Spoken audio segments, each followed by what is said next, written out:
Russia just closed the silver gates. At 9 p.m. Moscow time on Friday, President Vladimir Putin signed an executive decree that Western media is deliberately burying. An executive decree that removes 43 million ounces of silver from global markets permanently. An executive decree that transforms the silver supply crisis from severe to catastrophic overnight. The decree is simple. No Russian silver leaves Russian soil, not to Europe, not to Asia, not to America, not to anyone, effective immediately, no exceptions, no exemptions, no negotiations. They want you to believe this is about sanctions and trade wars. They want you to believe this is temporary political posturing. They want you to believe that 43 million ounces can be easily replaced from other sources. They are lying to you. This is not politics. This is resource warfare. And you are standing in the middle of the battlefield without even knowing it. Welcome to Simple Currency. Today, I'm going to expose what Putin's silver ban actually means for global supply chains. I'm going to show you the classified briefing that Western defense ministries received 48 hours before this announcement. I'm going to reveal which industries are about to experience critical shortages, and I'm going to explain why this single decision makes $100 silver not just possible, but mathematically inevitable. The silver war has begun. Russia just fired the first shot, and the target is the Western economy. Let me give you context that the mainstream media is deliberately omitting. Russia is not a minor player in silver. Russia is the fourth largest silver producer on Earth. Their 43 million ounces of annual production represents nearly 5% of global supply. But raw production numbers don't tell the full story. Russian silver is not like Mexican silver or Peruvian silver. Russian silver is refined, it's processed. It's ready for immediate industrial use. When a solar panel manufacturer needs silver paste, they don't buy ore. They buy refined silver that meets specific purity standards. And Russian refineries, particularly the facilities in Krasnoyarsk and Novosibirsk, produce some of the highest quality refined silver on the planet. This refined supply was flowing primarily to 3 destinations. Germany was receiving approximately 12 million ounces annually for their automotive and electronics sectors. China was receiving approximately 18 million ounces for solar panel production. And Japan was receiving approximately 8 million ounces for semiconductor manufacturing. As of Friday night, all of that supply vanished. Not reduced. Vanished. The contracts are void. The shipments are halted. The silver that was supposed to arrive in Hamburg and Shanghai and Osaka next month is now sitting in Russian warehouses under government control. Now, let me tell you what the defense ministries know. 2 days before Putin signed this decree, intelligence briefings were delivered to the defense establishments of the United States, United Kingdom, Germany, and France. I have confirmed this through sources who were present in one of those briefings. The briefing revealed that Russia has been stockpiling silver domestically since early 2023. Not selling it, storing it. Their central bank reserves of silver have grown from an estimated 15 million ounces to over 90 million ounces in less than 2 years. The briefing also revealed something more alarming. Russia has been coordinating with China on a strategic silver reserve program.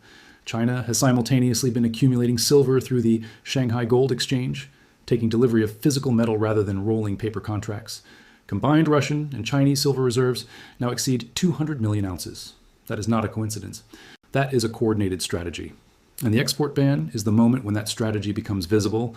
The intelligence community has concluded that Russia and China are preparing for a commodity-backed alternative to the dollar system.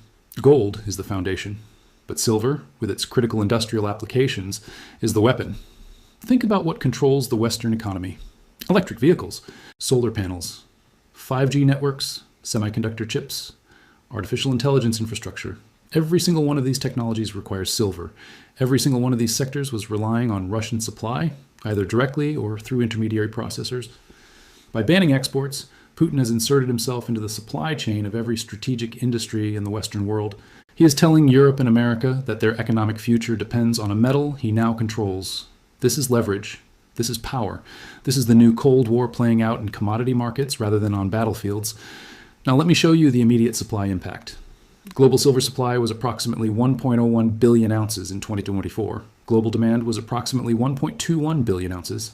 That's a deficit of 200 million ounces that was being filled by drawdowns from ETFs, COMEX warehouses, and LBMA vaults. Remove 43 million ounces of Russian supply, and the equation becomes impossible. The deficit jumps to 243 million ounces, but the stockpiles that were filling the gap are already nearly exhausted. COMEX registered silver is down to 25 million ounces.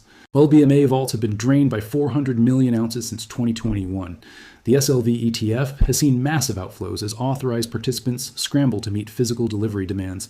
There's no buffer left. There's no cushion. The Russian export ban didn't create the shortage. It eliminated any possibility of managing the shortage. I spoke with a metals trader in London on Saturday morning. He told me that the physical market was already chaotic before the Russian announcement. Premiums for immediate delivery were 25% above spot. Lead times were extending to 8 weeks for standard orders. After the announcement, he said the phones went crazy. Industrial buyers who had Russian contracts were desperately trying to find alternative supply. Refiners were quoting premiums of 40% to 50% above spot for immediate delivery. Some weren't quoting at all because they had nothing to sell. He used a phrase that stuck with me. He said the market went from tight to broken in 12 hours. Broken. That's the word. The silver market is now broken. Let me explain which industries are going to feel this first. Solar panel manufacturing is the most exposed sector. The photovoltaic industry consumes over 160 million ounces of silver annually. That demand is growing 15% per year as governments push for renewable energy deployment. Chinese solar manufacturers, the largest in the world, were receiving 18 million ounces annually from Russia. That supply is gone. They must now compete with everyone else for the remaining global production. But here's the problem. There is no remaining global production available. Mexican silver is already contracted to American manufacturers. Peruvian silver is already committed to European refiners. Australian silver is already flowing to Asian processors. Everyone was already spoken for. To redirect supply from existing commitments to new buyers requires a massive price increase, a price high enough to break existing contracts and compensate parties for the disruption. In commodity markets, we call this the price of dislocation. For silver, based on conversations I've had with traders and supply chain managers, the price of dislocation is somewhere between $80 and $120 per ounce. That's the price at which existing buyers say, okay, I'll take a cash settlement instead of physical delivery. That's the price at which metal starts flowing to whoever is willing to pay the most. We are heading to that price, not in years, in months. The automotive industry is equally vulnerable. Every electric vehicle contains 30 to 50 grams of silver in its electrical systems. The solid-state battery revolution requires even more, potentially 500 grams per vehicle in silver carbon anodes. Toyota, BMW, and Volkswagen were all sourcing refined silver through supply chains that included Russian material. Those supply chains are now severed. Production timelines are being revised. Emergency sourcing meetings are happening in boardrooms across Japan and Germany right now.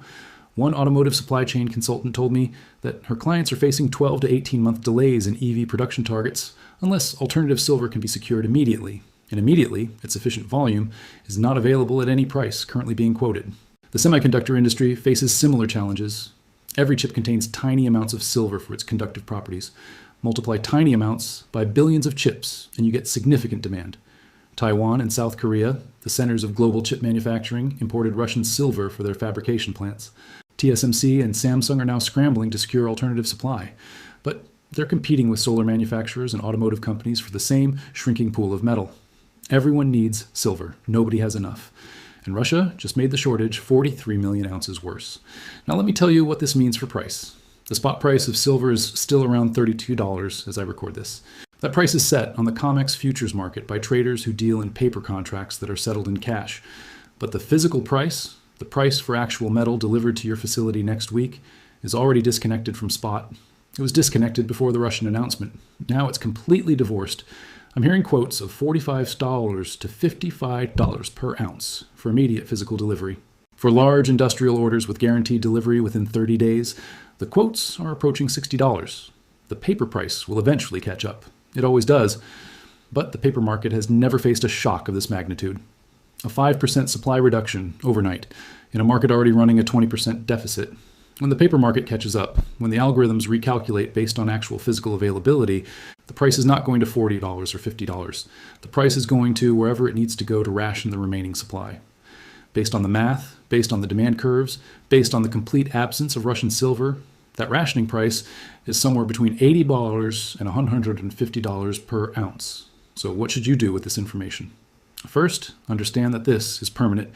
Putin did not ban exports to negotiate. He banned exports because Russia has decided that holding silver is more valuable than selling it for dollars. That's a strategic decision that will not be reversed by diplomatic pressure.